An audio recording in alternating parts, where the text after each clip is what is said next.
Hello అండి, అందరికీ నమస్తే. నేను మీ అంజలి. వెల్కమ్ టు అవర్ ఛానల్ రుచుల సంగమం.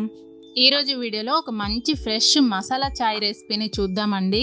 చాయ్ అంటేనే మనకి ఒక ఎమోషన్. మనం చాయ్తోనే రోజుని స్టార్ట్ చేస్తాం. ఒక కప్పు చాయ్ ఎన్నో ప్రశ్నలకి సమాధానాన్ని ఇస్తుంది, ఎన్నో సమస్యలకి పరిష్కారాన్ని కూడా చూపిస్తుంది. అంత గొప్పది మన ఇండియన్ చాయ్ రెసిపీ. బాధ, సంతోషం, స్ట్రెస్, తలనొప్పి ఏదైనా సరే మనకి చాయ్ పడాల్సిందే. ఎన్నో రకాల చాయ్ రెసిపీస్ ఉన్నప్పటికీ అన్నిటికంటే ప్రభావవంతమైనది మాత్రం ఈ మసాలా చాయ్. దగ్గు, జలుబు, ఫ్లూ, జ్వరం లాంటి వాటి నుండి ఇట్టే రిలీఫ్ని ఇస్తుంది. ఇక లేట్ చేయకుండా ఈ గొప్ప చాయ్ ప్రాసెస్ని స్టార్ట్ చేసేద్దాం. ముందుగా మీడియం ఫ్లేమ్ మీద పాలని 2-3 పొంగులు వచ్చేంత వరకు వేడి చేసుకోవాలి.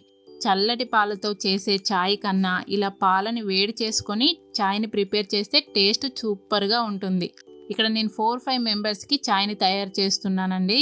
మీరు స్టవ్ మీద ఒకవైపు పాలని మరొక వైపు డికాషన్ని పెట్టి మరిగించుకున్నారంటే ఈ చాయ్ని ఈజీగా నిమిషాల్లో ప్రిపేర్ చేసుకోవచ్చు. ఇక్కడ పాలు 2-3 పొంగులు వచ్చేసాయండి. ఇప్పుడు వీటిని పక్కకు తీసుకుంటున్నాను. మీడియం ఫ్లేమ్ మీద ఒక గిన్నెలోకి 3 కప్పుల వాటర్ని వేసుకొని మూత పెట్టి ఈ వాటర్ని మరిగించుకోవాలి. వాటర్ మరిగేలోపు ఒక చిన్న అల్లం ముక్క, 3 యాలకులు, చిన్న దాల్చిన చెక్క, 10-12 మిరియాలు, 3 లవంగాలని కచ్చా పచ్చాగా దంచుకొని తీసుకోవాలి. చూడండి, ఇలా వాటర్ మరుగుతున్నప్పుడు మనం దంచుకున్న మసాలాలని దీంట్లోకి వేసేసుకొని 2 టేబుల్ స్పూన్ల టీ పొడిని వేసుకోవాలి. అలాగే దీంట్లోకి టేస్ట్కి సరిపడా షుగర్ని వేసేసుకొని దీనిపైన మూత పెట్టేసి మనం తీసుకున్న 3 కప్పుల వాటర్ 2.5 కప్పులు అయ్యేంత వరకు మరిగించుకోవాలి. చూడండి, ఇక్కడ షుగర్ అంతా కరిగిపోయి క్యారమెల్ అయి డికాషన్ చిక్కగా తయారైపోయింది. ఇప్పుడు దీంట్లోకి వేడి చేసి పెట్టుకున్న పాలని 3 కప్పులు వేసుకోవాలి. 3 కప్పుల వాటర్కి 3 కప్పుల పాలు కొలత అండి, కరెక్ట్గా సరిపోతుంది. పాలను వేసుకున్న తర్వాత టీ అదే మరుగుతుందని వదిలేయకుండా ఇలా కలుపుకుంటూ ఉండాలి. దీంట్లోకి ఆరబెట్టుకున్న గులాబీ రేకుల్ని వేసుకోవాలి. వీటి వల్ల టీ ఫ్లేవర్ చాలా బాగుంటుందండి. మీ దగ్గర ఇలా ఆరినవి లేకపోతే పచ్చి వాటిని కూడా వేసుకోవచ్చు. ఇలా టీని కంటిన్యూగా పైకి కిందకి కలుపుతూనే ఉండాలండి.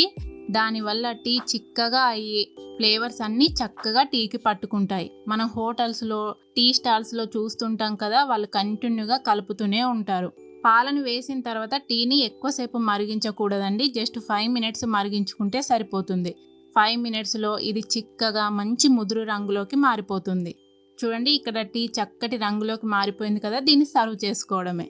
అంతేనండి, వేడి వేడిగా మంచి ఘాటైన మసాలా టీ రెడీ అయిపోయింది. ఇక్కడ నేను మసాలా పౌడర్కి బదులుగా ఫ్రెష్గా అప్పుడే దంచి వేశాను కదా మసాలాల్ని, దానివల్ల ఈ టీ అద్భుతంగా ఉంటుంది. మసాలాల్ని అలా రోట్లో వేసుకొని కచ్చా పచ్చాగా దంచుకోవడం ఎంతసేపు చెప్పండి, నిమిషాల్లో అయిపోతుంది.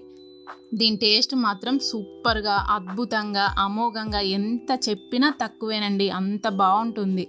అలా వర్షం పడుతున్నప్పుడు కానీ లేదంటే చలికాలంలో అలా వణుకుతున్నప్పుడు కానీ ఒక కప్పు ఇలా మంచి మసాలా చాయ్ తాగామంటే గాల్లో తేలుతున్నట్టుగా ఉంటుంది.